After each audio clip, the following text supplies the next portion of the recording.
So we're going to skip on to Malcolm is going to go next. Tim, the next presentation has just arrived, so we're just getting him settled in. And yeah, so over to Malcolm Hutty, our Head of Public Affairs, for the first of his 2 updates.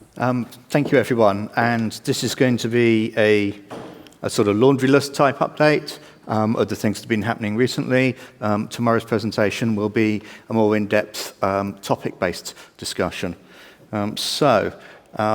I brought my laptop in case I can't see that screen over there. Yes, because I do have the words too small for me. So the first issue then, the Telecom Security Bill. Now this I talked about, I believe, in some detail in May. It contains 2 main sections.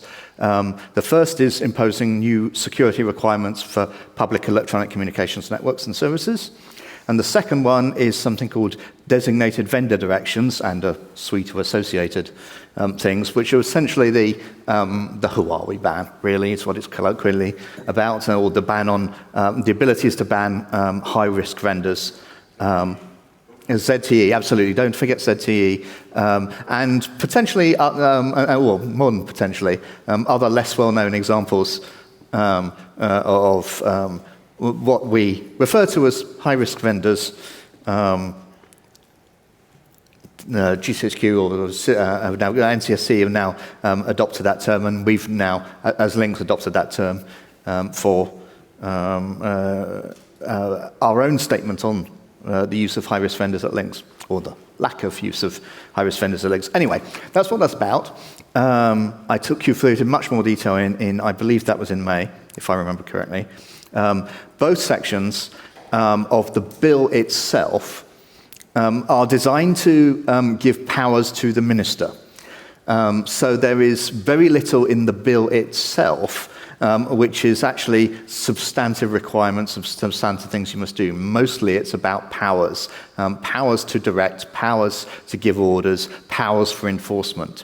As a result of that, even though the security topic is now currently really quite highly topical, and one that is some segments of parliamentarians are really quite exercised about, there hasn't actually been much in the way of amendment activity in this bill, because it's not actually saying what will need to be done, it's just saying that ministers will have powers to get things done. There have been a few. Anyway, on the new requirements, the new requirements for network operators will be contained in the code of practice. That is not part of the bill. That's to be published later. This was previously consulted on at some length in a form known as the Telecom Security Requirements. Many of you will have heard of this. And certainly our own technology team have been working vigorously in this area. However, since early this year, the government stopped sharing drafts of the telecom security requirements, or the code of practice, as it's now going to be, with the industry. They went into a sort of lockdown mode where it's like, oh, that's now with ministers, and we can't talk about what how they're changing it in response to the concerns that you've raised with it, the issues that you think need to be clarified, or things that you think might need to be changed. We have been now just recently given a new date for the commencement of the code of practice. Now, originally we were told that we were going to have to start this at the beginning of 2020. So as you can see, time has slipped past the government a little. The new commencement date is the 1st of October 2022. And because the bill has now largely completed its passage in Parliament, I now believe that it is very likely that that date will actually stick. Unless some of the larger networks, potentially with even more sort of influence than I have on government, might be able to bend the government on the code of practice more. If there was anyone in this room who wanted to speak about that on behalf of a large telecoms company, they'd be welcome. Absent that, I think that date is likely to stick.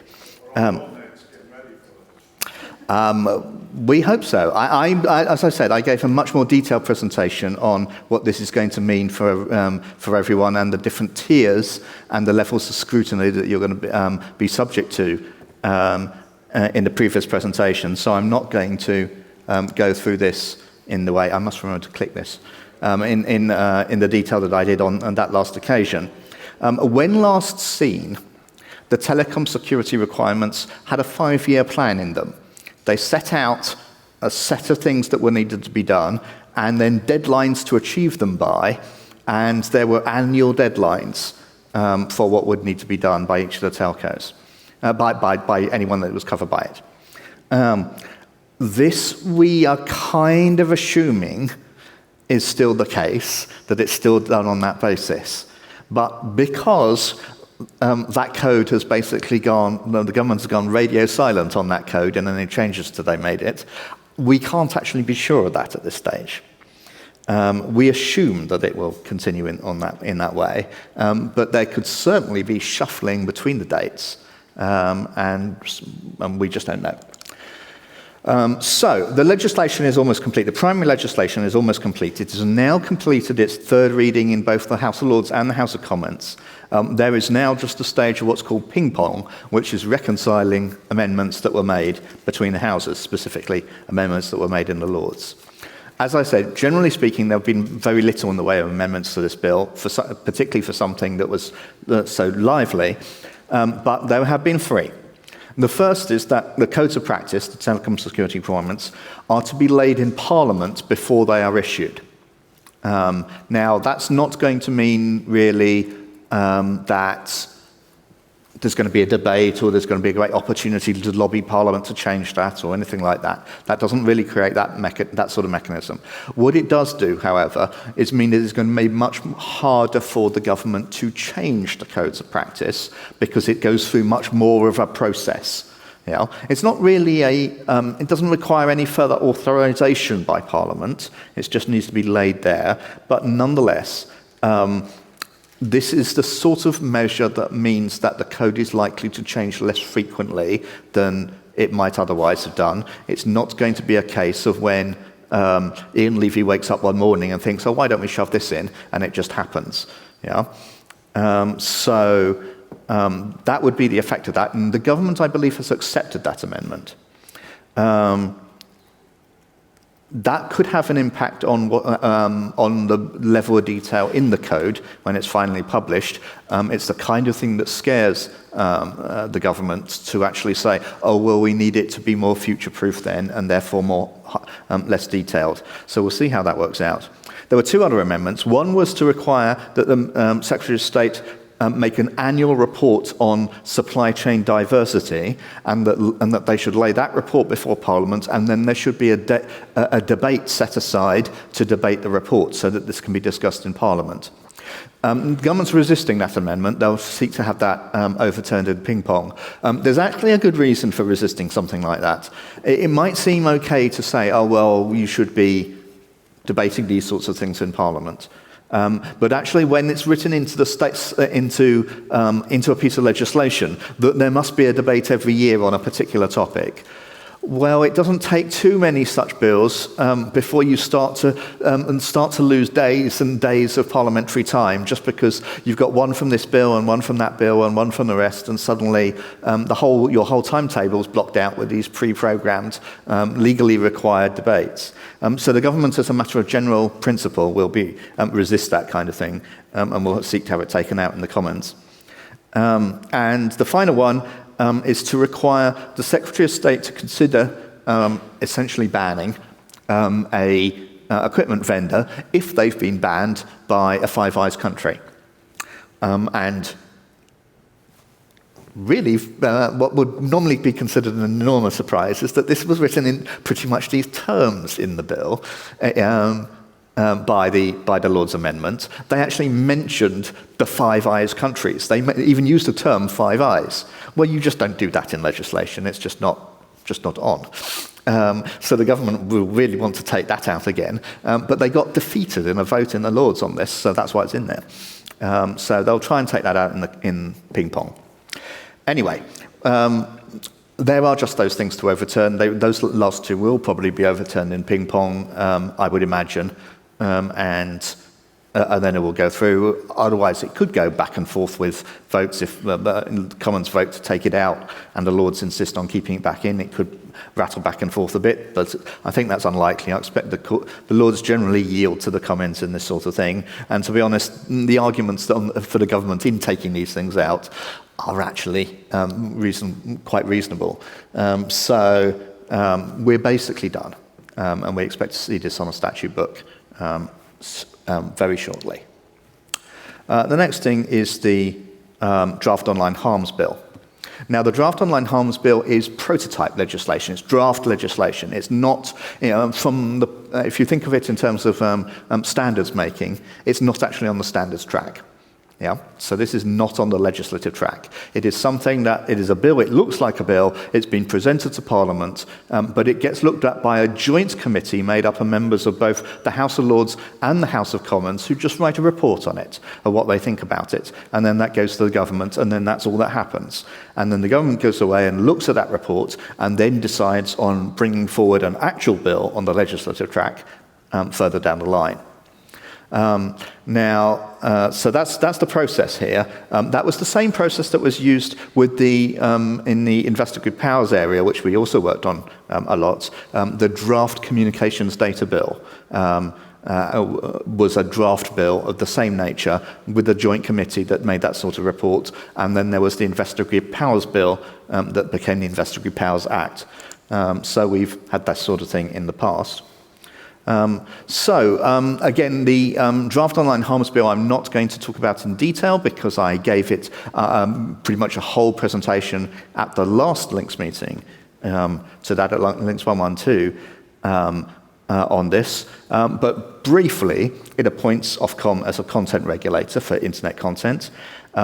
It places entities that support what they call user-to-user communications under duties to protect children and other vulnerable persons and adults from harm online, with a very wide scope of what these covered entities might be. It includes any form of online forum, any website with an online discussion in it. And it's got a very broad and very vague definition of harm that will encompass psychological harm, which raises concerns about censorship, heckler's veto, all that sort of thing. And then the plan is that Ofcom will regulate the industry or the industries through issuing codes of practice of what must be done so as to prevent harm. These codes of practice are not technically mandatory, but if you fail to follow them, you can then be held to have been not having discharged your duty to protect people from harm. So following the code of practice is how you prove you've protected people from harm. If you don't follow the code of practice, you could still say that, well, in my circumstance, I did this instead, or this concern that you had isn't applicable to us because of this, and you're legally allowed to do that rather than specifically required to follow the code of practice. But for most people in a situation that is covered by what a code of practice is aimed at, it will be disregard at your peril.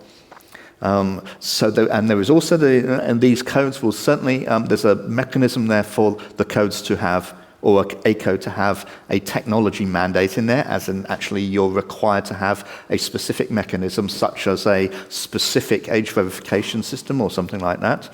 That will be up to Ofcom to decide. Ofcom is basically being given a very broad set of powers here to decide what is bad and what must be done about it. And it's backed by a pretty fearsome enforcement regime with some very stiff fines and criminal penalties as well, potentially criminal penalties to the directors of organisations. As I say, this is draft legislation. This is not the law now, and it is not on the track in Parliament to become the law, but it is the government's proposal for the sort of prototype of what this new law will look like. So what do the Joint Committee make of this? Well, they don't seem to be that concerned about government overreach. They don't seem to be concerned about censorship. They don't even seem to be concerned about the idea of the disregard for Parliament in giving such overreaching powers to Ofcom to do things that are effectively previously been considered the prerogative of the legislature, such as to decide what kind of material is unacceptable. Instead, the committee is much more focused on whether the powers of Ofcom are broad enough and whether there is enough that can be done to bring those big, bad internet platforms into line. That's very much the tone of the debate in the Joint Committee at the moment. Essentially, this is being driven by MPs' huge distrust and dislike of, well, really two companies in particular, Facebook and Twitter. I mean, there are others that they dislike and are rude about as well, Google in particular. But I think that actually Facebook and Twitter really come to the fore because it's on Facebook and Twitter where MPs receive abuse themselves.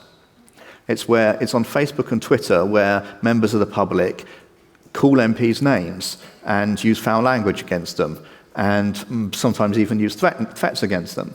And MPs are very, very angry about this and think that the internet needs to be brought into line so that this sort of thing doesn't happen and that they go back to being treated with the respect that is rightly theirs. And so as a consequence, anyone that were to even attempt to raise, oh, well, surely you're overreaching here, what about freedom of speech, would not get a good reception from that committee. And the representatives of the major companies that have been before it have been very much taking a very different line, saying, look at how much we're doing and how supportive we are of the general tone of this, and so forth. In particular, I would actually make one last reference to the death of David Amos MP, the MP for Southend, who was recently murdered by one of his constituents, which now I think it is understandable that when a colleague who you know personally has been murdered in the course of just doing his job for no better reason than that he was just doing his job and somebody took issue with it and wanted to make a political point and so killed him over it, that would quite rightly generate a huge amount of anger by anyone involved.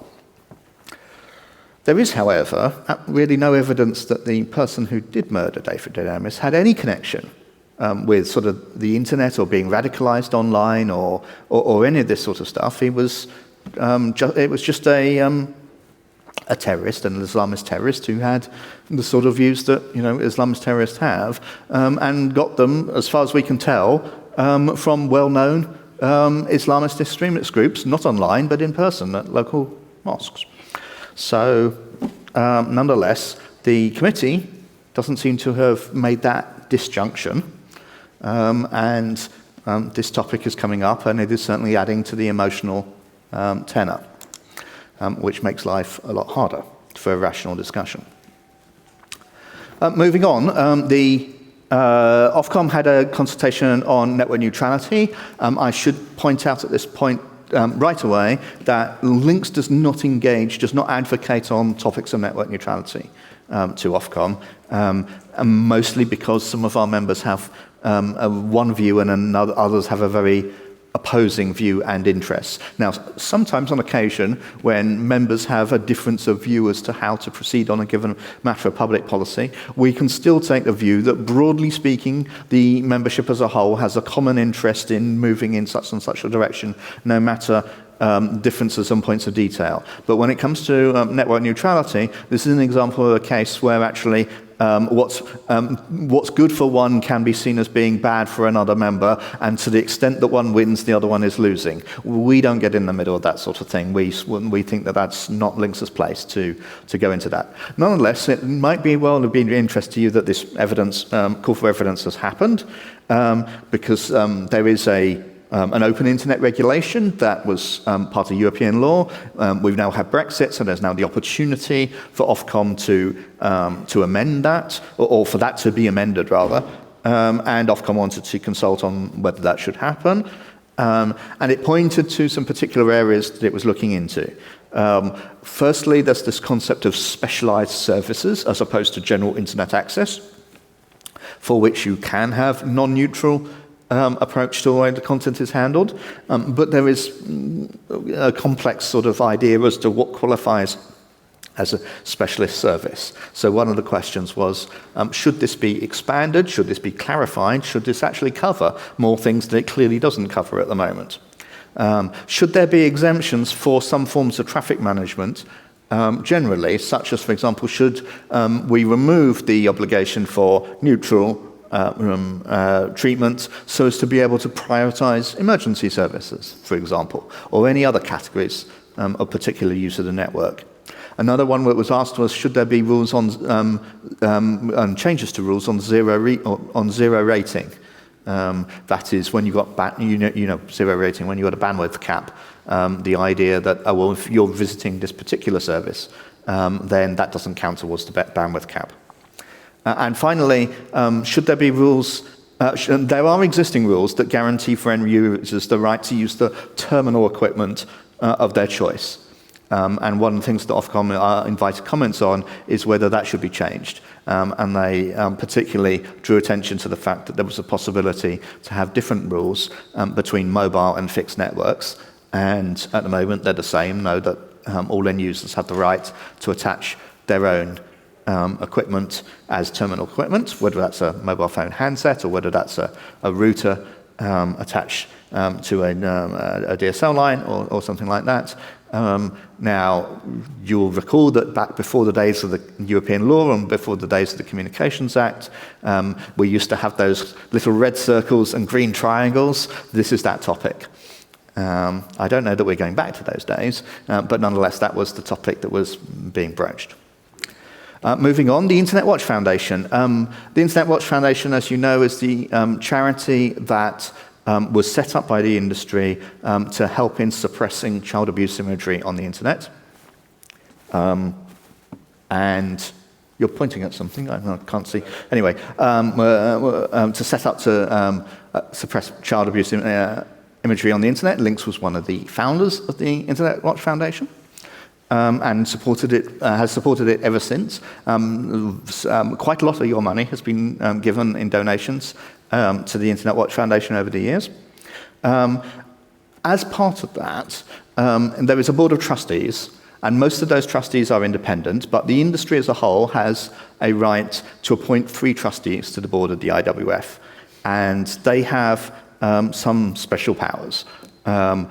When there is a vote in the Board of Trustees at the IWF, if it concerns changes to the IWF's role and remit, or changes to its constitution, or a major policy change, as determined essentially by the board itself, and ultimately ruled on by the chair, or when voting on the organisation's budget, those 4 matters have a special vote. The special vote requires that there are both 75% of the trustees vote in favour, and at least one industry-appointed trustee must vote in favour as well. This is colloquially known as the industry veto, and ensures that the IWF can't change its fundamental role and remit without, in the face of the combined opposition of industry, and can't go into fundamentally new areas or make major policy changes that are firmly opposed. Everything else in the Board of Trustees is by a simple majority. So, the executive and the chair of the Internet Watch Foundation have said that the IWF needs to be able to demonstrate its independence of industry.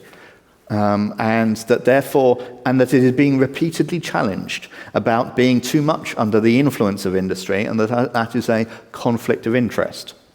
And so they have asked that the industry agree to give up the industry veto for all matters other than the role and remit and membership fees.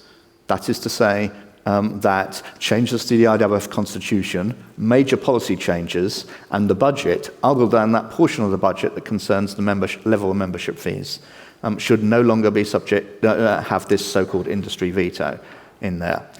If your organisation is a member of the IWF Funding Council, if you're a member of the IWF, then you will have the opportunity to take a view on that when that is proposed for ratification at the next meeting. If you are not your funding council, IWF funding council representative, and don't know who is within your organisation, you might wish to take part in this, you should probably speak to me afterwards, and I will try and put you in touch with someone who can find out who the appropriate person within your organisation is to speak to. Moving on, because I know I'm getting through my time, Europe, in the European arena, the Digital Services Regulation, which will replace the e-commerce directive, which is the founding piece of liability protection for the entire sector, has substantially made substantial progress. It hasn't completed, but it has made substantial progress in its passage for its, through the European Parliament. Some of the key committees have now reported. And there is still, the Consumer Rights Committee is still holding this up. However, I'm very pleased to be able to report that some of the most important core objectives that our industry has sought over many years in this area to protect have been secured and do not seem to be any longer at risk. In particular, the key liability protections from the e-commerce directive for mere conduits, for hosting providers, for caching services, have been preserved in a new instrument and are now essentially considered foundational to the industry. There has been no attempt at all to qualify mere conduit or to create blocking orders. There is a new notice and action regime written into it for hosting services, but one that essentially meets the industry's sort of idea of a workable sort of regime here. There were definitely those that wanted to weaken the protection for hosting providers. That now seems a lot more secure. Back in, even as recently as maybe 3 or 4 years ago, when it was clear that this was likely to be, the e-commerce directive was likely to be reviewed, we did not hope to get as good an outcome on preserving the liability protection as that. For many years previously, remember the e-commerce directive protections were written in 2000, or were dated 2001. For many years afterwards, we were taking the position, this must not be reviewed, this must not be touched, because if it does, it will be watered down and we will lose the protections. And we are fundamentally keeping them. Now, there are going to be a lot more obligations that will come through for things that must be done as a part of this new regulation for those that are subject to European law, but preserving the liability protections there is something that is a real win for the industry. It's something that we didn't think that we were going to be able to achieve for many years. There are still, however, many outstanding issues still being debated. But they tend to significantly, there are more about less fundamental issues than that. So there's certainly a lot of debate going on recommender systems and advertising platforms, which if you are an online sort of video sharing platform or something like that, you will absolutely be keeping you very busy right now. But if you're not, then that may be a less broad concern to such a broad section of the industry. Trusted flaggers is still very much on the table as well. This is the notion that the regulator could appoint some so-called trusted flaggers to give notices that must be either followed or maybe just prioritized, and we're still arguing over that. And then also the question of SME exemptions, exemptions for small and medium-sized enterprises. And the last item is NIS2, the Network and Information Systems Directive, a new European directive in the legislative process, would replace the Network and Information Systems Directive. Obviously, won't apply directly in the UK either, but will apply to those that have that are covered by European legislation, those of you that are covered by European legislation for one reason or another.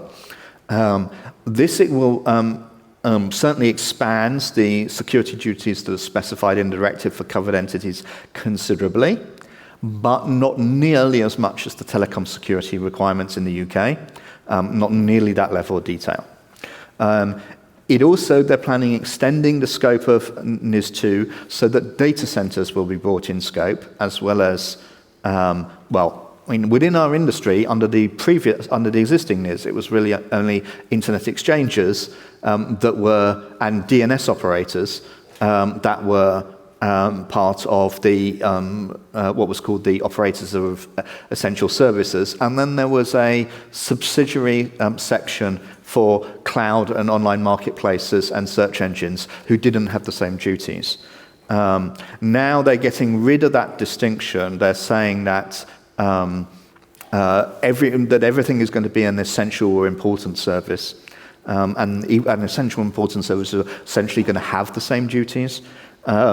And the data centers are being brought within that. And of course, the big news for most of you that are operating in Europe is that networks are being brought within this. Previously and up to now, under the European legislation, networks are regulated under the Telecoms framework security requirements, and that's now being abolished or will be abolished by NIS2, and instead they will be rolled into the same regime, the same NIS regime that covers internet exchanges and also things like electricity networks and gas networks and so forth will be brought within this. Data centers will be brought in as well, and so will a variety of services in the more in the software space. For instance, if you're doing software design, development, ICT operations, ICT strategy and consultancy, these are all being considered essential and important services that are being brought within the regulatory space here. Cloud is being brought within it for the full set of rules as well. And the definition of cloud, well, that's still on the table. The formal definition of an elastic expanding online computing resource is still there, but the latest draft that I have seen leaked from the Council of Ministers has a recital added that says that cloud includes any network as a service, platform as a service, infrastructure as a service, and software as a service. All qualifies within the meaning of cloud and is therefore within the scope of this directive. So anyone that is doing any of those kinds of things and is doing it within Europe has the potential to be brought under the scope of this. Now, there is still the threshold question there, but if you are even as large as a medium-sized entity and you qualify as one of these categories, you will be covered at least as an important entity. And if you are a large business, I forget what the definition of large is, but I think it's more than 50 million turnover would get you into the large category out of medium-sized enterprise, then you'll be considered an essential operator. So if you've got a turnover of that qualifying level, or the number of staff that qualifying level has, and you are a data center operator, or you are a software as a service provider, or so forth, then you will be under the scope in this too. So that's the direction that's going. And that really brings me to the end of today's wrap-up. Tomorrow I will be going into much more detail on not specifically on the online harms bill, but rather the notion of the definitions of harms and criminalized harm in the online environment. The Law Commission has brought out a report, the Law Commission, which is responsible for proposing changes to the law as a neutral commission of sort of legal experts, are proposing revamping the law with regard to criminal communications online. And I will be attempting to walk you through that, or at least one element of that, as well as I can within 25 minutes. Good luck to me on that one. Okay, that's me covered then. Am I done? Does anybody have any questions? Any questions? Can you get a microphone to Rob, please? Regarding the IWF and the concept that the industry is still going to be forced to pay but not be able to say, is LINX as a contributing member taking an official position? Are you doing a hum test of what we want you to vote? And following that, and topical as we have a potential nominate Ned in the room, as nominate have just handed over £5 million of the money of all the people in this room to support the IWF, should we be writing to nominate saying how we want them to vote? I'm not going to say anything about nominate and nominate's engagement with the IWF.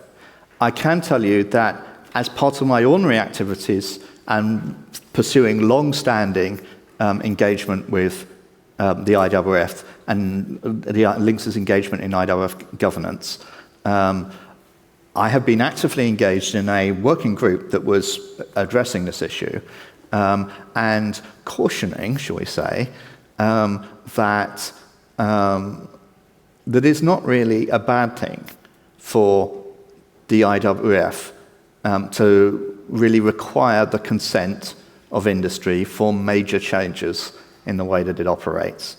That actually has helped to ensure the universal support of industry which the IWF has long enjoyed, and that's very much in the IWF's interests. I'm afraid that some of those have fallen slightly on deaf ears, and the chair and executive are determined to push this through. And from what I have seen of those that attend the Funding Council meetings, though it was not their original intent to agree to this, they are now persuaded or otherwise likely to yield. So this is likely to go through unless there is some upset. The executive, for their part, say that they're repeatedly hammered by politicians and by law enforcement that it's so dreadful that there is this industry veto, as though the law enforcement are reading the Articles of Association of the IWF. You can believe as much of that as you like. But there it is. To be honest, the opportunity for me to do any more on this has now passed. The discussion has been made, it's been aired, but it is felt very important by the chair and the chief executive, and there's been a lot of pressure on the industry to yield. If it's not going to go through now, it will be because of essentially a general thing, rather than, it's not a matter of my lobbying, it's a matter of the industry as a whole fundamentally asserting, okay, no, we are going to use this power of veto to prevent this change. And that's what would have to happen if it were to not change, not go through. But I think that it is likely that it will go through. Okay, any other questions? No? Great, okay. Thank you very much, Malcolm. Thank you.